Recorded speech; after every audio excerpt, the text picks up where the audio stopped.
you doing, everybody?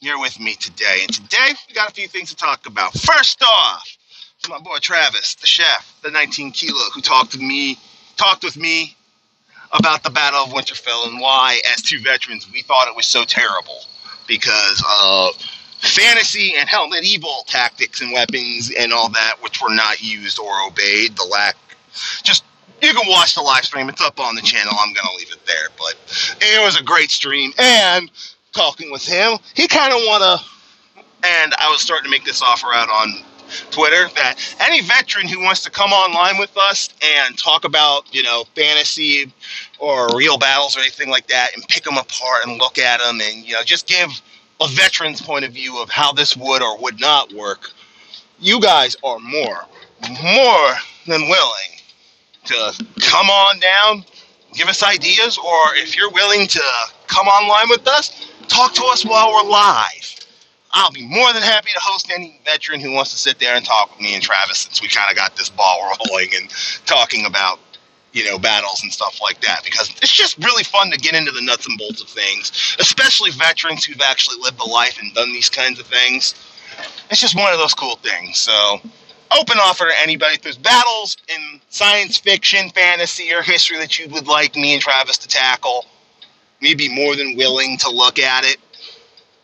So, comment below what you want to see. And even if you're not a veteran, granted, I'm only making this to veterans, sorry, kind of an exclusive club, but even if you just want a fantasy or a science fiction battle looked at, just on the fact of, hey, I want to hear what veterans think about this, you're more than welcome to leave a suggestion down below. Now that that's out of the way, I got to talk about something I talked about once before, but I really don't want to now. And it's something that always bugs the shit out of me, because you come to find out that people who are pro-life have so much in common with people like SJWs, because they use the same fucking tactics of deflecting, emotional browbeating, just calling you a terrible person because you don't agree with them. Now, for the fucking record, I am pro-choice within reason. No, I do not believe in late-term abortions, except with, certain medical examples. Like, I remember, hell, it's almost been, a year and a half, 2 years since Jesse and I had this live stream, because she and I had a live stream, and the topic of abortion came up. She's like, well, do you believe in abortion if, she brought up this condition that happens, that babies are born, they're born into pain. It's some kind of neurological disorder, and they're born into pain. They wake up, they're screaming in pain. They go to sleep, maybe they're quiet, but they're always in pain, and the condition usually kills them before they're out of infancy. Maybe 2 years old on the outside. It's like, would you be willing to abort if you found out beyond a shadow of a doubt this child had this condition and was going to be in pain the entire time it lived and then die as an infant? I'd be like, okay, in that situation, yes, I would. I would spare the child the pain, because what parent in their right mind is going to subject their child to unbelievable amounts of pain and then die anyways as an infant? That's just cruel, in my opinion. I'd rather just spare the child the pain and don't let him be born. Shit. We do the same thing for beloved pets who are dying in pain, and we just want to relieve them of that pain. Why can't we do the same for stuff like that, for other people? And yes, this also leads into a side tangent of, I do believe in assisted suicide if certain conditions are met. This person's quality of life is not going to improve. They are constantly in pain, and nothing is going to change for them. If they want to terminate their life under those circumstances, I believe they should have that right.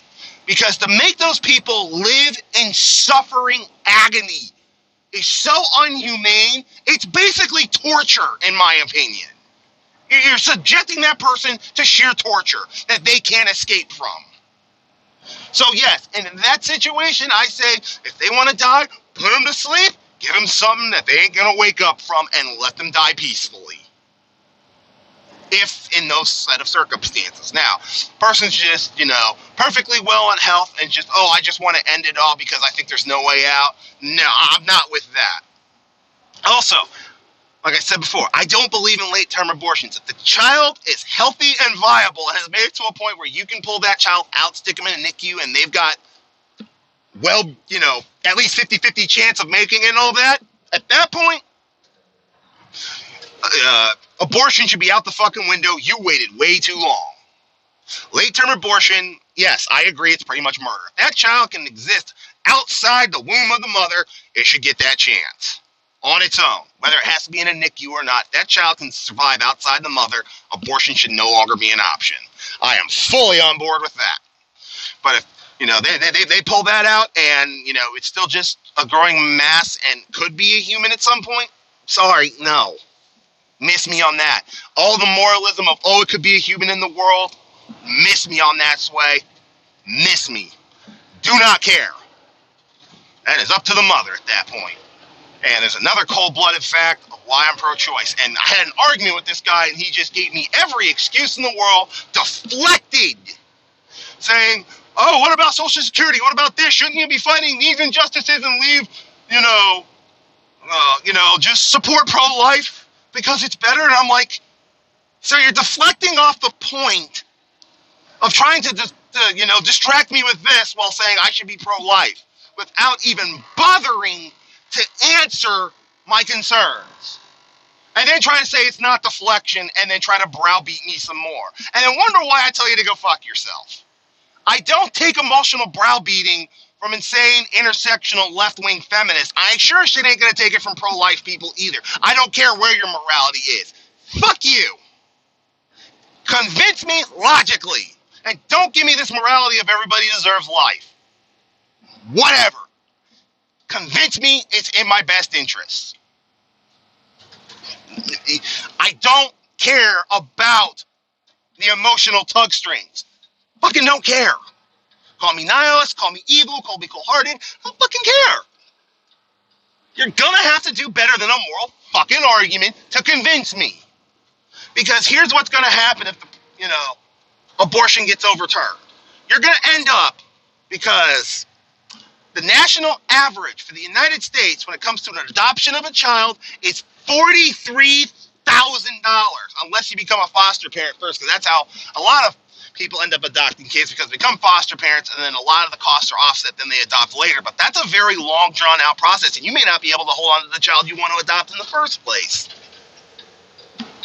That's why I just sitting there going,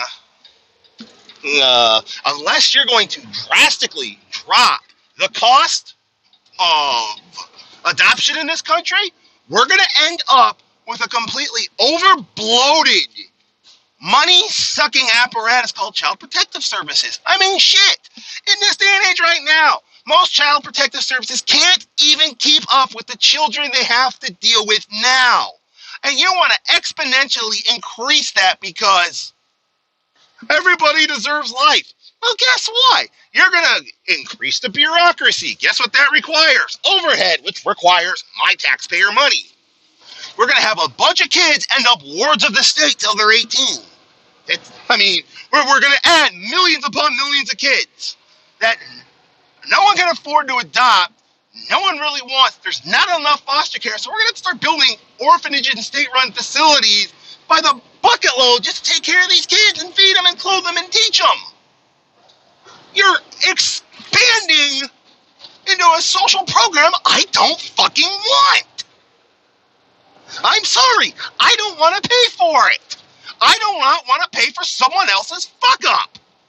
Same reason I completely, emphatically disagree with forgiving all college loan, because that's more taxes of me paying off someone else's mistaken fuck-up. Sorry, I don't want to do it. I have my own child coming. I want to be able to put as many of my dollars that I make that don't go into taxes into him. And the more programs you foster off of me because it's morally righteous, that's less money I can put into my own child. I don't want to do that. I'm sorry. Call me selfish. I want to give my child the best chance he has, because yes, it is a son. We've had that confirmed for us. I want to put all my money and focus, every single talk stuff, and I don't give a shit about Social Security or any other program that I don't agree with. Guess what? That decision was made long before I was born, and there's really not much I can do about it now, because the government ain't going to do a shit about it anyways, because they think that Social Security is their private fucking piggy bank that they continue robbing. Believe me, if I had the choice, I would shit can Social Security. It doesn't do what it's supposed to do anymore. As a buddy of mine said, it's been completely gutted from doing what it was meant to do. Because Congress and the federal government can't keep their filthy paws off what we put into it, because they need money for other things. So yeah, there is that. But that's a different discussion than pro-life, pro-choice. As I told this guy I had the argument with, who couldn't take what my position for an answer, and he had to continually try to browbeat me to get me on his side, is this.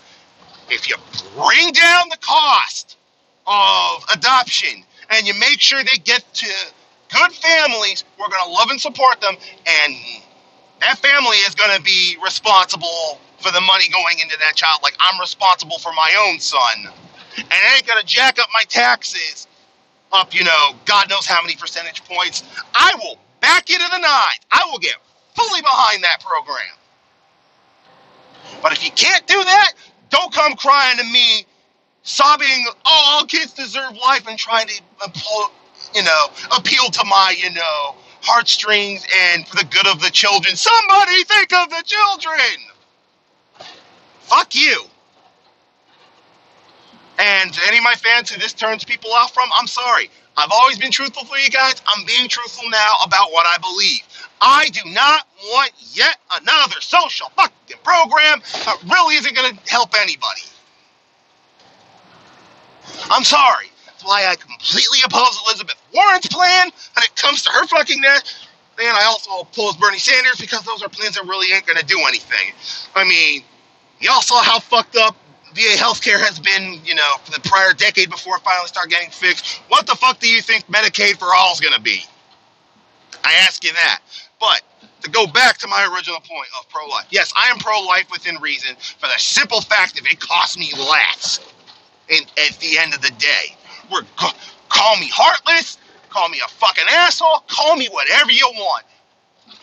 Lay on me. But that's how I feel. I do not want to bring millions of children into this life, wards of the state, with no one to love them and support them as parental figures. It leads to a lot of fucked up kids. I've met quite a few of them. They tend to be very insecure. They also tend to be, a little skittish, and they're not very well adjusted. They can't be in that kind of setting.